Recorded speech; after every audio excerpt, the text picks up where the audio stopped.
Good morning students, कैसे हैं आप सब। अब देखिए हमारा चैप्टर चल रहा था इंडस्ट्रियल डिस्प्यूट, है ना। आई थिंक प्रिवेंशन तक हो गया था कि how we can prevent the industrial dispute. अगर प्रिवेंट ना हो, अगर आप रोकथाम करना चाहें लेकिन आपने सभी मेजर्स उठा लिए लेकिन रोकथाम नहीं हुई, डिस्प्यूट फिर भी हो गया एम्प्लॉयर और एम्प्लॉय के बीच में, तो फिर नेक्स्ट आता है machinery for settlement of industrial dispute कि आप उसका निपटारा कैसे करेंगे, है ना। कि आपने पूरे एफर्ट्स कर लिए कि डिस्प्यूट ना हो लेकिन फिर भी किसी न किसी वजह से दोनों में डिस्प्यूट हो गए। तो देखिए कुछ मशीनरी है जिससे हम जो है वो सेटलमेंट कर सकते हैं, इनका निपटारा कर सकते हैं झगड़े का एम्प्लॉयर और एम्प्लॉय के बीच में। तो अब देखिए इसमें सबसे पहला आता है inquiry into the matters of dispute, कि हम दो तरीके से कर सकते हैं, एक तो इंक्वायरी करें और एक सेटलमेंट बाय कोर्ट, है ना। तो सबसे पहला है कि आप इंक्वायरी करें मैटर्स में कि व्हाट इज़ द मैटर, उसको कोशिश करें कि दोनों में समझौता हो जाए। अब उसके लिए कौन कौन सी मशीनरी या कौन कौन से स्टेप्स उठाए हैं सरकार ने।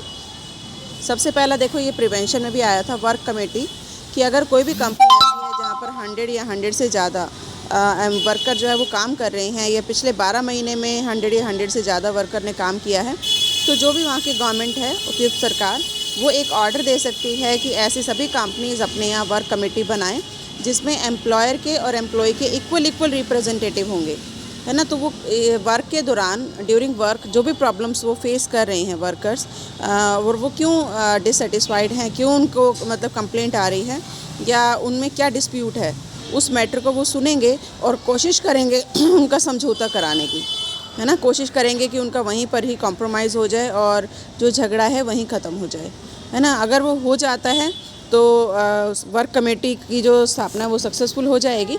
अदरवाइज़ फिर हमारा देखो सेकंड स्टेप आता है कि अगर जो है वो वर्क कमेटी उनका सॉल्यूशन कराने में कामयाब नहीं होती, तो फिर सेकंड ऑप्शन है कॉन्सिलेशन ऑफिसर, कि जो गवर्नमेंट है वो एक अधिसूचना जारी करके कॉन्सिलेशन ऑफिसर की नियुक्ति करती है। ये ऑफिसर स्पेशली कंपनी में भेजा जाता है, वो दोनों के जो भी आर्ग्यूमेंट हैं एम्प्लॉयर के भी और एम्प्लॉय के भी वो सुनते हैं, है ना। सुनने के बाद फिर डिसीज़न लेने का राइट उनका होता है। तो इनका काम जो है वो प्रशासनिक है, ना कि न्यायिक, है ना। कोशिश करते हैं ये भी समझौता करवाने की, डिसीज़न नहीं देते, है ना। अगर दोनों पार्टीज़ अपनी मर्ज़ी से उस बात को मानने के लिए तैयार हो जाती हैं तो इनका समझौता हो जाता है। तो इनके पास टाइम होता है, कंसिलेशन ऑफिसर के पास 14 डेज़ का। 14 डेज़ के अंदर अंदर ये समझौता करवाने की कोशिश करते हैं, और अगर ये सक्सेस इनको मिल जाती है तो उसकी भी रिपोर्ट, और अगर सक्सेस नहीं मिलती तो भी उसकी रिपोर्ट ये सरकार को भेज देते हैं, क्योंकि ऑब्वियसली गवर्नमेंट ने ही इनको भेजा है तो गवर्नमेंट को ही ये अपनी रिपोर्ट भेजते हैं। उसके बाद देखिए अगर जो डिस्प्यूट है तब भी नहीं सुधरता, तब भी नहीं सुलझता, है ना, सॉल्यूशन नहीं निकलता, तो फिर थर्ड आता है हमारा कॉन्सिलेशन बोर्ड। इस बोर्ड का जो स्थापना है वो तभी की जाती है जब कॉन्सिलेशन ऑफिसर जो है वो सुलझाने में उनको सक्सेसफुल नहीं हुए, तो फिर जो गवर्नमेंट है वो कॉन्सिलेशन बोर्ड जो है वो एस्टेब्लिश कर सकते हैं। और इसमें फिर वही कुछ एम्प्लॉयर के रिप्रेजेंटेटिव होंगे, कुछ एम्प्लॉय के होंगे, इक्वल होंगे, बट एक चेयरमैन भी होगा, और दोनों को ही इस बात पे एग्रीमेंट देना पड़ता है कि ये जो भी डिसीज़न लेंगे चेयरमैन, उसकी बात को ये मानने के लिए तैयार हो जाएंगे, है ना। तो ये आपस में जो चेयरमैन है वो दोनों की बातों को सुनता है, और जो उसकी पार्टी के लोग होते हैं मतलब एम्प्लॉय की और एम्प्लॉयर की, उनकी बातों को भी ये, तो जैसे कि बता रहे थे कि उनकी बातों को ये कॉन्सिलेशन बोर्ड जो है वो सुनता है, और सुनने के बाद फिर ये जो चेयरमैन है ये डिसीज़न देता है कि व्हाट टू डू, क्या किया जाए, है ना। उसके बाद फिर जो डिसीज़न होता है, चाहे फेवर में होता है या अगेंस्ट होता है ना, वो 2 महीने के अंदर अंदर इस कॉन्सिलेशन बोर्ड को अपनी रिपोर्ट देनी होती है। उसके बाद देखिए नेक्स्ट हमारा आता है कोर्ट ऑफ इंक्वायरी, कि अगर जो कॉन्सिलेशन बोर्ड है वो भी सॉल्यूशन नहीं कर पाता या सेटिस्फाइड नहीं होते एम्प्लॉयर एंड एम्प्लॉय, तो फिर जो गवर्नमेंट है वो एक अधिसूचना जारी करके इस कोर्ट ऑफ इंक्वायरी का गठन कर सकती है। इस कोर्ट ऑफ इंक्वायरी में एक जज होता है जो कि चेयरमैन जिसको कहा जाता है ना, उसकी नियुक्ति की जाती है, जिसका पर्पस सिर्फ विवादों की जांच करना है। सिर्फ वो इंक्वायरी करता है, और इंक्वायरी करके उसकी रिपोर्ट ये गवर्नमेंट को भेजता है। तो 6 महीने के अंदर 6 महीने का टाइम इनके पास होता है। 6 महीने के अंदर इनको इन्वेस्टिगेशन करनी होती है, और इन्वेस्टिगेशन करके ये रिपोर्ट भेजते हैं कहाँ पर, सरकार के पास। फिर सरकार इनकी कार्यवाही आगे कोर्ट में जाती है, न्यायिक कार्यवाही जो है वो करवाई जाती है फिर। तो इसका पर्पस सिर्फ क्या है, इंक्वायरी करना है ना। तो इस तरह से जो इंक्वायरी करके इसको आगे इन्फॉर्मेशन देनी होती है, तो ये जांच करते हैं और कई बार उसी लेवल पर ही जो है वो प्रॉब्लम सॉल्व हो जाती है। उसके बाद देखिए नेक्स्ट आता है सेटलमेंट बाय कोर्ट।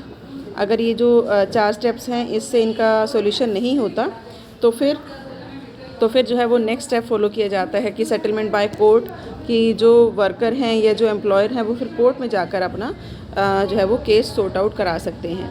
तो उसमें सबसे पहला आता है लेबर कोर्ट, जिससे आप अवेयर भी होंगे कि शेड्यूल 2 में अगर कोई भी मामला ऐसा है जिसको कि ऊपर वाले लेवल तक जो ऊपर दिए गए हैं उस तक अगर सुलझाया नहीं जा सका है, तो फिर जो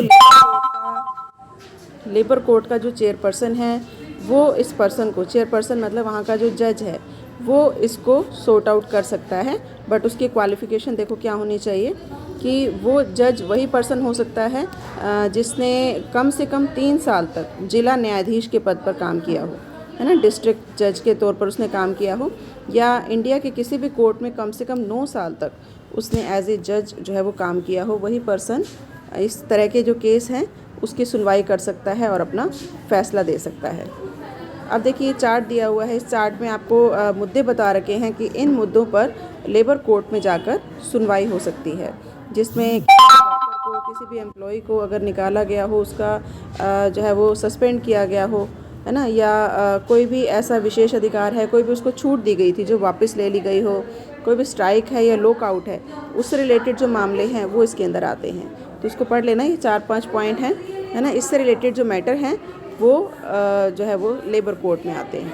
ये भी दिए हुए हैं देखिए कि नियोक्ता द्वारा स्थायी आदेशों के अंतर्गत जारी किए गए आदेशों की उपयुक्तता और वैधता से संबंधित, या कोई स्टैंडिंग ऑर्डर दिए गए थे, कोई छूट दी गई थी, कोई स्ट्राइक था, कोई लॉकआउट था, इससे रिलेटेड। उसके बाद देखिए सेकंड आता है इंडस्ट्रियल ट्रिब्यूनल, कि अगर जो इंडस्ट्रियल जो डिस्प्यूट हैं वो इस तरह के हैं कि उनका जो इफ़ेक्ट है वो कई डिस्ट्रिक्ट पर पड़ रहा है, तो भी यहाँ पर जो सरकार है, उपयुक्त सरकार, वो एक इंडस्ट्रियल ट्रिब्यूनल अपॉइंट कर सकती है, इंडस्ट्रियल ट्रिब्यूनल में केस भेज सकती है।